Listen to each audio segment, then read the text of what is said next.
Yan, wala kaming nakuhang kalabaw kaya manumanong hakot ng motor. Buti may motor si Buboy. Ayan na sila, oh. Hakot sila kaninang alas 3 na madaling araw. Ngayon ang oras ay alauna.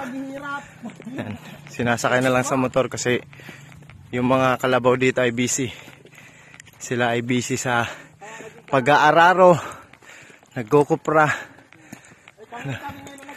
Kaya sila ang naging kalabaw. Hinakot. Kulay kalabaw.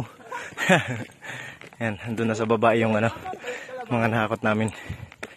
Yung kopra galing sa taas.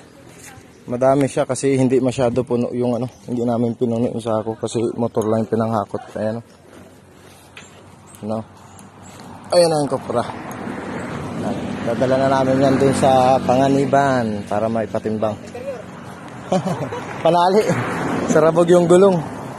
Nandiyan namin ngayon isakay sa sasakyan.